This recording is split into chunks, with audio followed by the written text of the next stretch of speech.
আসসালামু আলাইকুম। তোমরা সবাই কেমন আছো? রমাদান মুবারক। আমি তোমাদের গালিব ভাইয়া। আজকে আছি অ্যাকাউন্টিংয়ের চতুর্থ চ্যাপ্টার নিয়ে। চতুর্থ চ্যাপ্টারটার নাম হচ্ছে মূলধন ও মুনাফা জাতীয় লেনদেন। তোমাদের তোমাদেরকে কিছু আমি ধারণা দিব এখানে। যেমন ধরো মূলধন জাতীয় এবং মুনাফা জাতীয় লেনদেনের ধারণা। আসো তাহলে মূলধন জাতীয় লেনদেন বলতে কি বোঝায়? যে লেনদেনগুলা দীর্ঘমেয়াদী হবে, টাকার অঙ্কে বড় হবে এবং অনিয়মিত হবে। অনিয়মিত বলতে বোঝাচ্ছে, যেমন ধরো তুমি একটা জমি কিনছো তোমার ব্যবসার জন্য। হ্যাঁ, জমি কিনছো বা ধরো একটা আসবাবপত্র কিনছো, একটা কি কিনছো, একটা টেবিল কিনছো, একটা চেয়ার এবং একটা টেবিল কিনছো। হ্যাঁ, তো চেয়ার আর টেবিলটা কি শুধুমাত্র এক বছরের জন্য ইউজ করবা, নাকি বছরের পর বছর যতদিন না পর্যন্ত এটার ঘুণে খেয়ে শেষ করে না দেয় ততদিন পর্যন্ত ইউজ করবা? অবশ্যই ঘুণে না খাওয়া পর্যন্ত 5 বছর 10 বছর যতদিন টিকে, যতদিন মানে দীর্ঘমেয়াদী হয়। এটার দ্বারা কি বোঝাচ্ছে? দীর্ঘমেয়াদী। অনিয়মিত। অনিয়মিত কেন? তুমি ধরো আসবাবপত্রটা কিনছো, একবারই কিনছো, পরে আবার 5-10 বছর পর কিনতেছো। এই জন্য যে অনিয়মিতভাবে লেনদেনটা ঘটতেছে, তাই এটা হচ্ছে মূলধন জাতীয় লেনদেন। অনিয়মিতটা ঘটতেছে। দেন হচ্ছে টাকার অঙ্ক বড় হবে। ধরো টাকার অঙ্ক বড় বলতে, ধরো তুমি আসবাবপত্র ক্রয় করছো যে 52,000 টাকা দিয়ে। হ্যাঁ, 52,000 টাকা দিয়ে তুমি আসবাবপত্র কিনছো। হ্যাঁ, এই টাকাটা যে মানে এই কাজে ব্যয় করছো, তাই হচ্ছে যে এটা টাকার অঙ্কে বড়। আসবাবপত্র হইতে পারে। এরপর আসবাবপত্রের পাশাপাশি জমি ক্রয়, তারপরে জমি বিক্রয়, আসবাবপত্র ক্রয়, আসবাবপত্র বিক্রয়, এগুলোর মাধ্যমে আসলে মূলধন জাতীয় ব্যয়টা, মূলধন জাতীয় লেনদেনটা ঘটে। এরপর আসলে মুনাফা জাতীয় লেনদেনের ধারণা। মুনাফা জাতীয় লেনদেনের মধ্যে কি কি আছে? মুনাফা জাতীয় লেনদেনের মধ্যে আছে এটা ঠিক তার উল্টা, মূলধন জাতীয় লেনদেনের উল্টা। যেমন অনিয়মিত হবে, টাকার অঙ্কে ছোট হবে, এরপরে স্বল্প মেয়াদী হবে। যেমন ধরো তুমি প্রতিষ্ঠানের জন্য পণ্য ক্রয় করতেছো।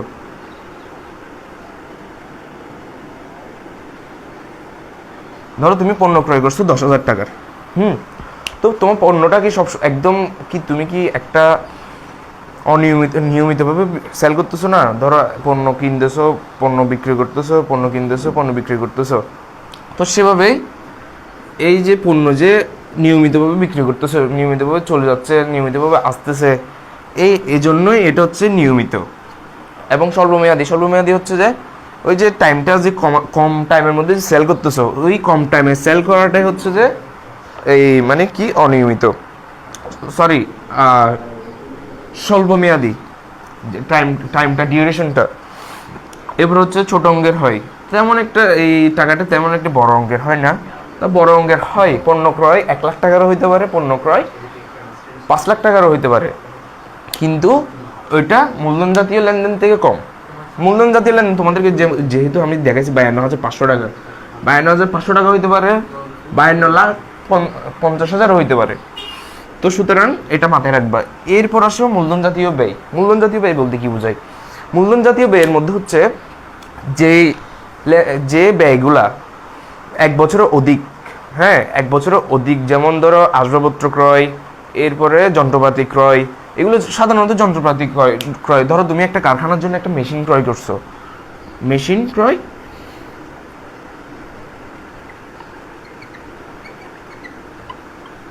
তুমি 10 লাখ টাকার একটা মেশিন ক্রয় করছো।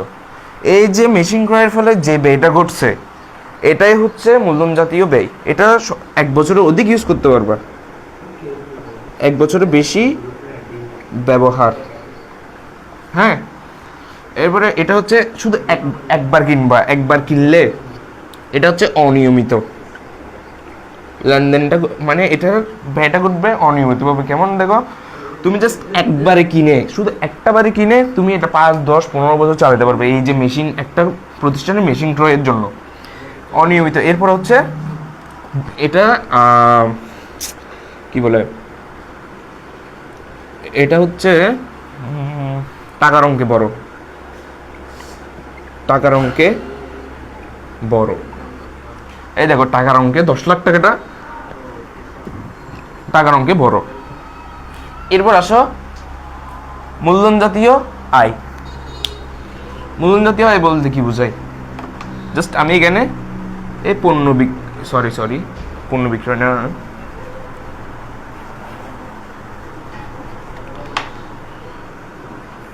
আমি এখানে জাস্ট মেশিন বিক্রয় করব 10 লাখ টাকার। মেশিন বিক্রয় করতেছি 10 লাখ টাকার। তাহলে মেশিন বিক্রি করার ফলে যেই লেনদেনটা ঘটছে, ধরো যে লেনদেনের মধ্যে মানে যে লেনদেনের মধ্যে এটা টাকার অঙ্কে বড় হবে, টাকার অঙ্কে বড় এবং দীর্ঘমেয়াদী হবে, এটাও দীর্ঘমেয়াদী। মেশিন বিক্রি করছো, এটা ওর জন্য দীর্ঘমেয়াদী। এরপর হচ্ছে এটাও অনিয়মিত ঘটবে, তাই এটা মূলধন জাতীয় আয় বা প্রাপ্তি। মূলধন জাতীয় আয় বা প্রাপ্তি, আবার প্রাপ্তি আর আয় কিন্তু একই না। প্রাপ্তিটা তুমি কয়েক বছর পরও পেতে পারো। এই যে মূলধন জাতীয় প্রাপ্তি, প্রাপ্তি আর আয় কিন্তু একই না। প্রাপ্তি হচ্ছে আয়ের একটা অংশ। তাই এরপর আসো মুনাফা জাতীয় ব্যয়।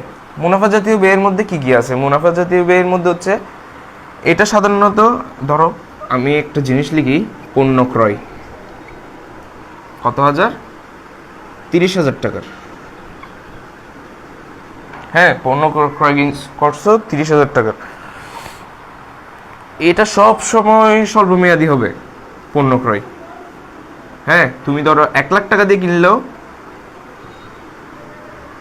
1 লাখ টাকা দিয়ে কিনলেও এটা নিয়মিত বিক্রয় হতে হতে হতে হতে হতে হতে হতে হতে বা পণ্য ক্রয় করতে করতে করতে করতে এক সময় শেষ হয়ে যাবে, নিঃশেষ হয়ে যাবে।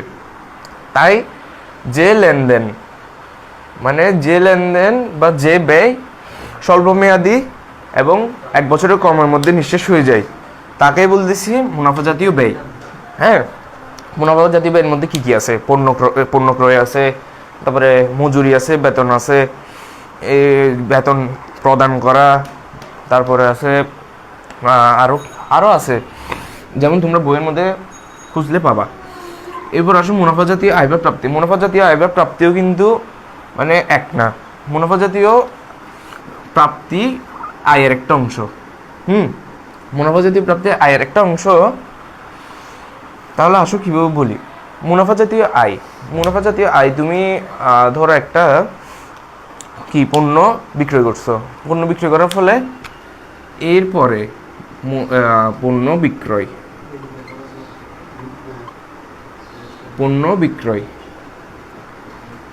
করছো 30,000 টাকার।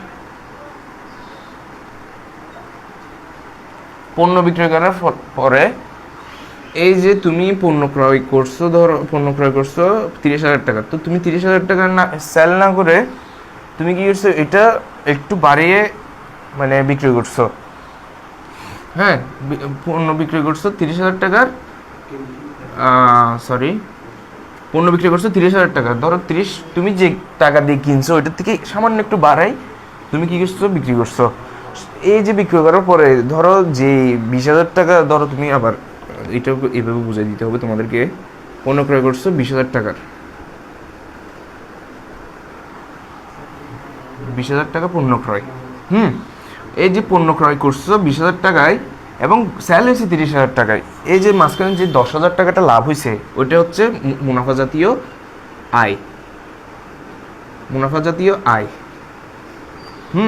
অর্থাৎ যে লেনদেনের ফলে লেনদেন স্বল্পমেয়াদী হবে এবং 1 বছরের কমের মধ্যে নিঃশেষ হয়ে যাবে, আর হচ্ছে টাকার অঙ্ক ছোট হবে, সেটাই হচ্ছে মুনাফা জাতীয় আয় বা আয়।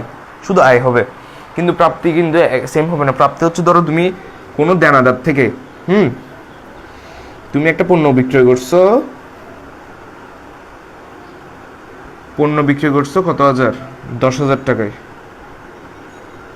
তুমি এই ফুল টাকাটা একসাথে নাও পেতে পারো। তুমি ধরো প্রথম মাসে পাইলা 3,000 টাকা, হ্যাঁ, দেনাদারের কাছ থেকে। পরে আবার পাইছো, পরে 3-4 মাস পর পাইছো 7,000 টাকা। এটাকে বোঝাচ্ছে মুনাফা জাতীয় প্রাপ্তি, মুনাফা জাতীয় প্রাপ্তি। হ্যাঁ, তাহলে আমাদের কি কি শেষ? মুনাফা জাতীয় ব্যয়, মুনাফা জাতীয় আয় ও প্রাপ্তি, মুনাফা জাতীয় আয় প্রাপ্তি শেষ। এরপর আসুন বিলম্বিত মুনাফা জাতীয় ব্যয়। এটা আসলে কি? এটা নিয়ে সবার মধ্যে একটা ভয় থাকে। হ্যাঁ, তাহলে বিলম্বিত মুনাফা জাতীয় ব্যয়, এই ব্যয়টা মুনাফা জাতীয় ব্যয় হলেও কিন্তু মানে মুনাফা জাতীয় ব্যয় হলেও এটার মানে ভ্যালিডিটিটা, যে ভ্যালিডিটি, এটা তুমি 1 বছরের বেশি ইউজ করতে পারবা। 1 বছর বেশি ইউজ করার ফলে, 1 বছর বেশি ইউজ করার ফলে যে লেনদেনটা করতেছে বা যে ব্যয়টা হচ্ছে, হ্যাঁ, সেটাকে বলতেছে বিলম্বিত মুনাফা জাতীয় ব্যয়। বিলম্বিত মুনাফা জাতীয় ব্যয়ের মধ্যে হচ্ছে ধরো কি কি আসতে পারে। ধরো তুমি তোমার ব্যবসা কি করছো, স্থানান্তর করছো, স্থানান্তর করার ফলে যে ব্যয়টা ঘটছে মাঝখান দিয়ে, হ্যাঁ, ওইটাই হচ্ছে বিলম্বিত মুনাফা জাতীয় ব্যয়। যেমন এরপর আছে মেশিন সংস্থাপন ব্যয়। মেশিন সংস্থাপন ব্যয়ও কিন্তু বিলম্বিত মুনাফা জাতীয় ব্যয়। এখানে যেমন কি আছে নতুন পণ্যের গবেষণা ব্যয়, এটা কিন্তু বিলম্বিত মুনাফা জাতীয় ব্যয়, কারণ এটা একাধিক হিসাবকাল, মানে একাধিকভাবে ভ্যালিডিটি বেশি হবে, ভ্যালিডিটি বেশি হওয়ার ফলে যে লেনদেনটা ঘটবে সেটা হচ্ছে বিলম্বিত মুনাফা জাতীয় ব্যয়। তারপর এরপর আসো তোমাদেরকে একটা উদাহরণ বলি। যেমন এখানে লিখছে পণ্য বিক্রয় মুনাফা জাতীয় আয়, কারণ নিয়মিত হয়, এটা অবশ্যই নিয়মিত হবে। ধরো মূলধন নিয়ে আসছো, মূলধন নিয়ে আসছো, এই যে মূলধন জাতীয় প্রাপ্তি, এটা হচ্ছে মূলধন জাতীয় প্রাপ্তি, কারণ এটা অনেক বছর ধরে ব্যবহার হবে এবং মালিককে এটাকে ফেরত দিতে হবে। এবার আসো জমি, দালান কোঠা, পুরাতন যন্ত্রপাতি বিক্রয়, মূলধন জাতীয় প্রাপ্তি বা আয়, কারণ অনিয়মিত প্রাপ্তি, এটা অনিয়মিতভাবে পাচ্ছ। হ্যাঁ, তারপর এরপর আসো আরও আছে যেমন জমি ক্রয়ের রেজিস্ট্রেশন ব্যয়, এটা হচ্ছে মূলধন জাতীয় ব্যয়, কারণ এটা অনিয়মিত এবং দীর্ঘকাল ব্যবহার হবে। বা ধরো জমি ক্রয়ের সাথে অন্তর্ভুক্ত, ধরো তোমার মূলধন জাতীয় ব্যয়ের সাথে যেটাই রিলেটেড থাকুক ওইটাই হচ্ছে মূলধন জাতীয় ব্যয়।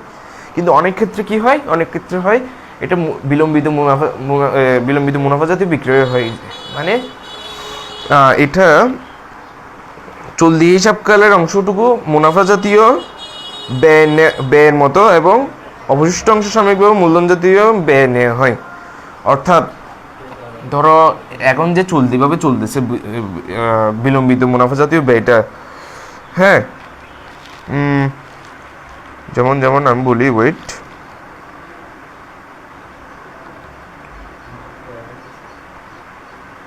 এটা চলতি হিসাব সমূহ, যেমন ধরো এটা চলতি, যেটা স্থানান্তর করছে, স্থানান্তর করার পরে যে ব্যয়টা করতেছে, এই যে চলমান ব্যয়টা করতেছে, এটা হচ্ছে যে মুনাফা জাতীয় ব্যয়, এবং অবশিষ্ট অংশ সাময়িকভাবে মূলধন জাতীয় ব্যয় নিয়ে লিপিবদ্ধ হয়। যেমন সাময়িক সময় যেটা আবার পরে দিয়ে চলবে, ওইটা হচ্ছে যে সাময়িক সময়ের জন্য মূলধন জাতীয় ব্যয় হয়ে যাবে। সুতরাং আশা করি তোমরা সবাই বুঝতে পারছো এই জিনিসগুলো সহজ আছে, হিসাবগুলা তোমরা জাস্ট এখান থেকে পরীক্ষায় মাস্ট একটা কোশ্চেন আসবেই। যেমন কোশ্চেনটা কি আসবে, ধরো তোমাদের একটা চার্ট দিবে, চার্টের মধ্যে অনেকগুলো মূলধন জাতীয় লেনদেনও থাকবে, মুনাফা জাতীয় লেনদেনও থাকবে। মূলধন জাতীয় মুনাফা জাতীয় লেনদেন থাকার পরে এখানের মধ্যে দেখবা ক নাম্বারে কোশ্চেন করবে তোমাদেরকে। ওয়েট, আমি বলি তোমাদেরকে। যেমন ধরো ক নাম্বারে কোশ্চেন করবে মূলধন জাতীয় প্রাপ্তি নির্ণয় করো, বা ধরো বলবে মুনাফা জাতীয় প্রাপ্তি পরিমাণ নির্ণয় করো। এরপরে কি করবে, মুনাফা জাতীয় আয় ও ব্যয় এবং মুনাফা জাতীয় প্রাপ্তি ও প্রদানের পরিমাণ নির্ণয় করো। এভাবে করে তোমাদের কোশ্চেন করা হবে। তারপরে এরপরে একটা কি থাকবে, মালিকানা সূত্রের পরিমাণ, ওইগুলো তোমাদেরকে পরে বুঝিয়ে দিব আমি সুন্দর করে। এরপরে আবার আসতেছে তোমাদের জন্য আরেকটা কোশ্চেন আসছে। যেমন ধরো একটা চার্ট দেওয়া থাকবে মুনাফা জাতীয় মূলধন জাতীয় লেনদেনের, ওখানের মধ্যে বিলম্বিত মুনাফা জাতীয় ব্যয় নির্ণয় করো। বিলম্বিত মুনাফা জাতীয় লেনদেন মুনাফা জাতীয় ব্যয় নির্ণয় করো বলবে, আবার বলবে মূলধন জাতীয় ও মুনাফা জাতীয় লেনদেনের পরিমাণ নির্ণয় করো। মূলধন জাতীয় ব্যয় আমার থেকে শুধু লেনদেনটা বেরিয়ে যাচ্ছে গা। এরপর আসবে ধরো মূলধন জাতীয় প্রাপ্তি, এগুলাই আসবে, তোমাদের বেশি কিছু আসবে না। এখানে তোমাদেরকে অনেকে হয়তো ভয় লাগাই দিতে পারে যে এই আসবে সে আসবে, কিন্তু একদম সোজা করবে প্রশ্ন। এই মূলধন জাতীয় মুনাফা জাতীয় থেকে তুমি যদি আনসার করতে পারো সুন্দর করে, তোমার 10-এ 10 একদম ফিক্সড করে লেখা থাকবে, আমি তোমাদেরকে লিখে দিব। তাহলে আসো শেষ করি, আমরা সবাই সুন্দর করে রোজা, রমজান মাসে সুন্দর করে রোজা রাখবা, দুষ্টামি করবা না একদম। হ্যাঁ, আজে বাজে কথা থেকে বিরত থাকবা, একদম সবসময় চাইবা একদম পবিত্রতা মেনটেন করতে। হ্যাঁ, এরপর আসো উমায়ের, তুই কি কিছু বলবি? উমায়ের, তুই কি কিছু বলবি? তোর আমি তুই করি বলতেছি, সমস্যা নাই। আল্লাহ আল্লাহ, একটু পাশে দাঁড়াইলে হবে আপনি। আসসালামু আলাইকুম ওয়া রাহমাতুল্লাহি ওয়া বারাকাতুহু। আর একটু পাশে দিতে হবে স্যার। হ্যাঁ, ঠিক আছে।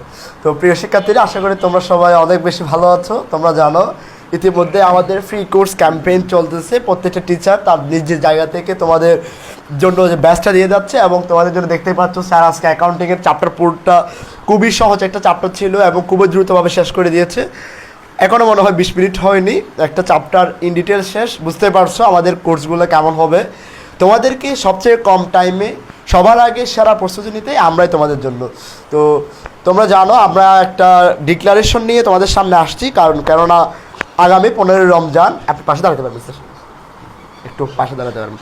তো আগামী 15 রমজান আমরা হচ্ছে আমাদের এইচএসসি 26 ব্যাচ, অর্থাৎ তোমাদের যারা সিনিয়র আছে তাদের জন্য একটা পুরস্কার বিতরণী অনুষ্ঠান করতে যাচ্ছি। তো সেখান থেকে আমরা একটা ডিসিশন নিলাম, তোমরা যারা এসএসসি 26 এবং 27 আছো, তোমরা যদি আমাদের অ্যাকাউন্টিং সাবজেক্ট, আর যারা সায়েন্স আছো তারা যদি ফিজিক্স, কেমিস্ট্রি, বায়োলজি, ম্যাথ, আমরা এটা সায়েন্স হান্ট আর একটা হচ্ছে কমার্স হান্ট আয়োজন করব, যেটাতে যারা অংশগ্রহণ করবে তার মধ্যে থেকে সেরা 4 জন পাবে আকর্ষণীয় পুরস্কার, অর্থাৎ তাকে আমরা সার্টিফিকেট, ক্রেস্ট ইত্যাদি প্রদান করা হবে আমাদের কোচিং থেকে। তো তোমাদের ফ্রেন্ডদেরকে জানিয়ে দাও, আমাদের নিয়মিত ক্লাসগুলো যদি করে থাকো, এখান থেকে প্রশ্ন হবে, এখান থেকে হুবহু দেওয়া হবে। তো সবাইকে জানিয়ে দাও যে উমায়ের টিউটোরিয়াল তোমাদের জন্য একটা প্রি হান্টের ব্যবস্থা করা হয়েছে। যারা ভালো করবে অর্থাৎ টপ 4কে আমরা আকর্ষণীয় পুরস্কার দিয়ে পুরস্কৃত করব। আর দেন আরেকটা কথা হচ্ছে, তোমরা আমাদের ক্লাসগুলো নিয়মিত করবা, আর তোমাদের যারা বন্ধুবান্ধব আছে সবাইকে আমাদের পেজে একটু ইনভাইট করে দেবা, কেমন? আর রমজান মাস সবাই অনেক অনেক বেশি ভালো থাকবা, কারণ এই রমজান মাস তোমার হেদায়েতের মাস, খুব সুন্দর একটা টাইম, যেটাতে পড়াশোনা করার জন্য একটা বেস্ট টাইম আমি মনে করি, কারণ কলেজ নাই কারো, স্কুল নেই কারো, তোমরা সারাদিন চাইলে বসে বসে পড়তে পারো।